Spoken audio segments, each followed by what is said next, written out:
Welcome back to the program. Glad you stayed around for the second half hour. We are talking this half hour about lung cancer, largely because Rush Limbaugh this week went public with news that he has an advanced stage of lung cancer. There are many things we don't know about that will determine the outcome of his treatment, and those are some things we're going to get into today.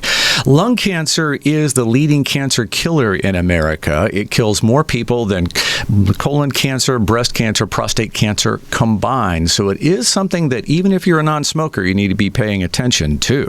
We're going to do that this half hour with an oncologist from Fort Wayne Medical Oncology and Hematology. Dr. Sreenivasa Nattam treats lung cancer and many other forms of cancer for patients all over northeastern Indiana. Thank you for coming in this morning. I'm glad to be here. Tell me about what is it about lung cancer that makes it so lethal? It's because it's one of the few cancers, by the time you're diagnosed, most of the time is advanced. So this is the way we look at it. By the time a patient has symptoms and he's seeking to find out if he has lung cancer, majority of the times it's advanced. It's because it's biologically a very aggressive disease. Just to give an example, a good direct opposite example would be a breast cancer. Here, this is not biologically aggressive disease. Almost all the time, it's confined to the breast by the time it's diagnosed. So it's a good example of cancer you can actually screen and find early stage. And unfortunately, we don't have that for lung cancer. So there is lung cancer screening that's available, low dose CT scan and other technologies? After years of controversy, whether we can really do this, for instance, many years ago, just doing a chest x-ray, sputum cytology, the benchmark decreasing mortality did not occur. And finally, a phase 3 randomized trial was done comparing chest x-ray versus low-dose CAT scan for high-risk patients who are high risk to get lung cancer, but this is a specific population who have smoked for several years, but currently not smoking, have quit smoking 15 years ago, aged between 50 and 75, there is a 20% decrease in mortality. So that's the kind of population that works. So it's not for who don't have high-risk disease or actively smoking, and it is important they don't have symptoms of cancer at the time of screening. So why wouldn't we be, is it that the test isn't effective at spotting cancer, or it's just too disruptive and too expensive? It reflects the biological aggressiveness of the lung cancer. It's harder to find early stages. Okay, so that's basically what it is. It's just tough to find. That's the way it's going to be.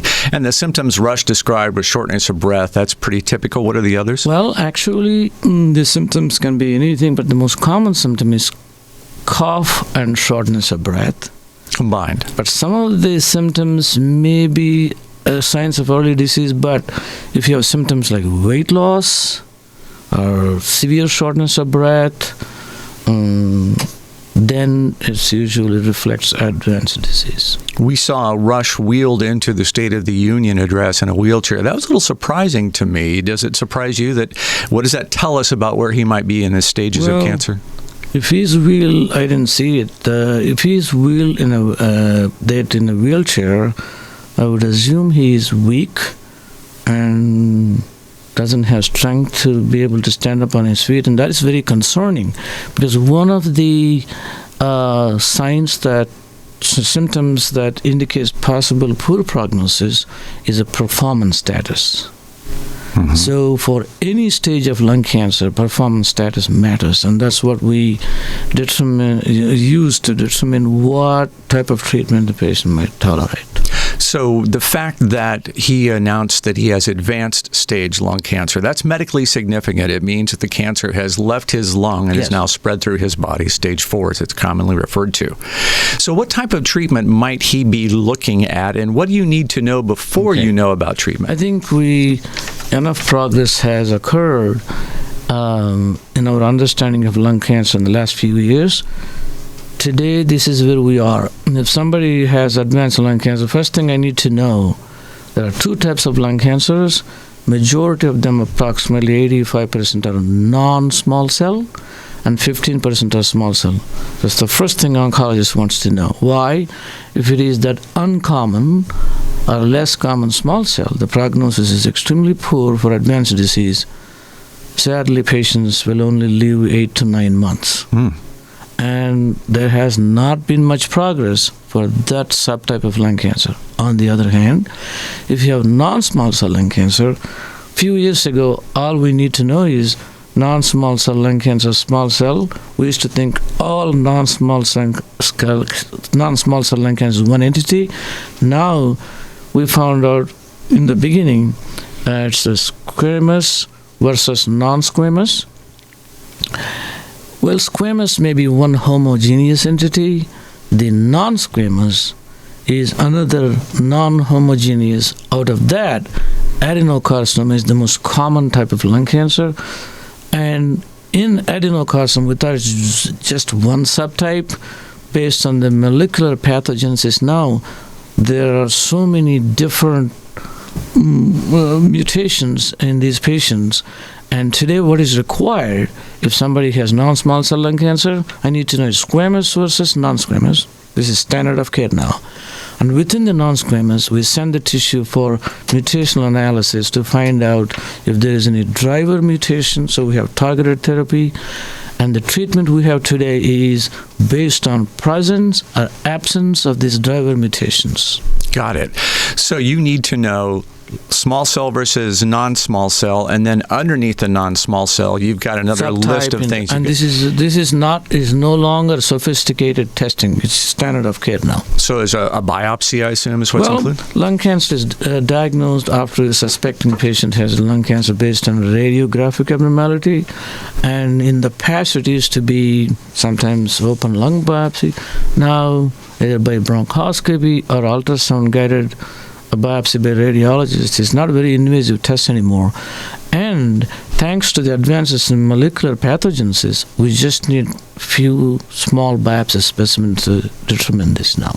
That's a tremendous advancement. So you can put a tube down my airway and then able to retrieve. Pulmonologist, that's one way of doing it. The other way is actually more commonly, it is done by an interventional radiologist. They can do CT guided. And it's not that invasive test either. We are talking this half hour about lung cancer with Rush Limbaugh's case, particularly in mind, but generally about lung cancer. So if you have a question, you're free to jump in. You can always send us a text at 46862 if you have a question, or the phones are open at 447-1190. Our guest this half hour, Dr. Sreenivasa Nattam from Fort Wayne Medical Oncology and Hematology. One of the questions that a lot of people have, doctor, is, okay, smoking is the primary risk factor for lung cancer. How big of a deal is secondhand smoke? I've always kind of not really put much faith in that. Well, I think this is the one area we don't know how much it is. It is suspected that there is some risk from secondhand smoking, but this is not well studied. But there are some patients that will get lung cancer, but a lot less than from direct smokers. And what in those cases? I know a gentleman, very healthy guy, active bicycle racer, diagnosed with lung cancer. Heather, our producer, is telling the story of someone in her family never smoked lung cancer. Okay. What do you see there? Yes, we are now well aware of lung cancer that is occurring in non-smokers. It's a very special entity. It's more common in women. This is what we see. More common in women, and for about 15%. And then about 40 to 60% of this non-smokers' lung cancer is typically seen in Southeast Asia. And this cancer is a specific subtype. It's almost always adenocarcinoma. And about half of them will have a specific, what we call driver mutation, and we have no targeted therapy. These patients have a very good prognosis. They live, even with advanced disease, many years. That a lot of progress has occurred in development of targeted therapy for these patients. We now have first line and second line, and we have patients that living beyond 5 years. And there are some targeted therapy that even works when this patient has small brain metastasis. Typically, when you have brain metastasis, we have to use either surgery or radiation therapy. With some exceptions, these patients who have brain mets with this subtype of lung cancer could be even managed without either radiation or surgery. Well, that does sound like good news. Heather, we have a call? Yes, we have a call. His name's Dave. He has a comment. He is a cancer survivor and one of your past patients. Dave, go right ahead. Hi, Dr. Nattam. My name's Dave, and I'm a past patient of yours and a cancer survivor. And my comment is basically, Dr. Nattam is an absolutely caring, loving doctor, and he took me through from day one until I went through stem cell transplant. But he is a fantastic doctor, and Rush Limbaugh would be blessed to have Dr. Nattam in his corner. Well, Dave, thank you. I appreciate the question. Thank you, Dave, for comments. Okay, thank you much.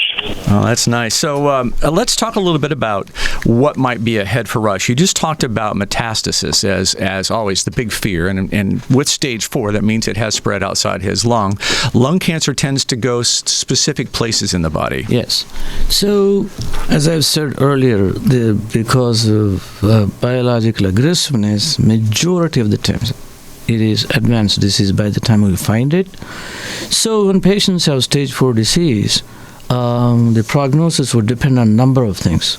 Again, is it small cell, non-small cell? So let's focus on non-small cell because it is the most common one. Mm-hmm. But within the non-small cell,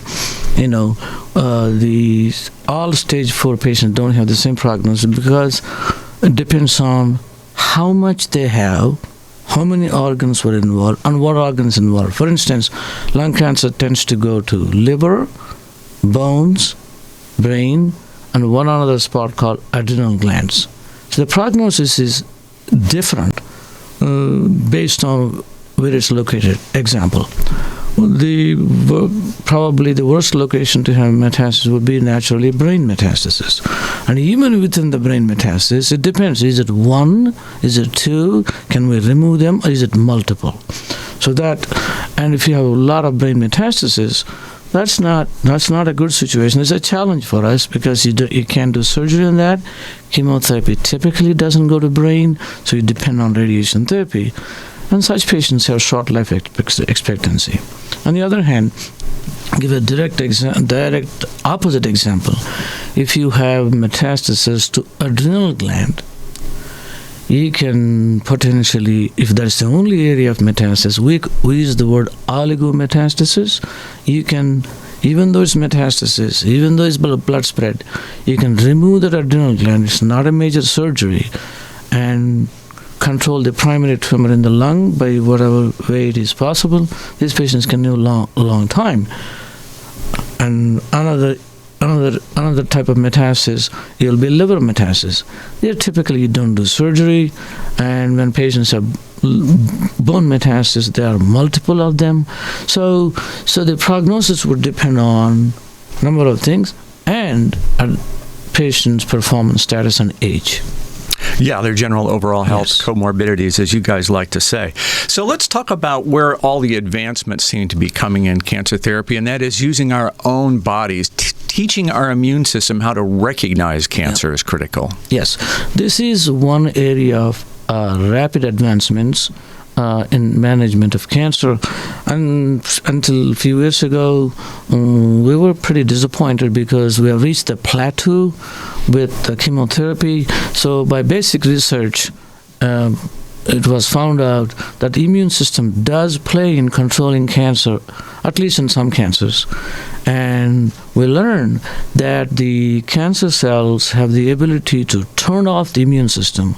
So the immune system does not and cannot see the cancer as a foreign cell. So after that understanding, we know they have developed monoclonal antibodies to interfere with this process, and now the immune system is able to recognize cancer as foreign cells and able to kill the cancer. Initially, we thought it was a hype, and it is not. It is extremely successful. For example, in what we always call a deadly cancer called metastatic malignant melanoma, and I never thought I would see a day. Now we see 25% of the metastatic melanoma are actually curable. Now the next most effective the other cancer where we see a good benefit of immunotherapy is lung cancer, the non-small cell lung cancer in particular. Now patients are treated now with immunotherapy or combination of immunochemotherapy, and they're living a lot longer, and most importantly, a lot less side effects than chemotherapy. So that process of teaching our bodies to recognize this, how do we do that? What's involved? So I'm sure you have to know exactly what type of cancer you're dealing with. We kind of went through that earlier. Yes. All the subtypes. Once you identify that, then what? So basically how it all happened is we found out that the cancer cells are so smart, they figured out how in our normal body, how the immune cells are turned off when they are not need to be active. So they developed that protein in them, like normal cells do, and turned off the immune system. So the monoclonal antibodies are directed against that protein, and now the cancer cells cannot do this anymore.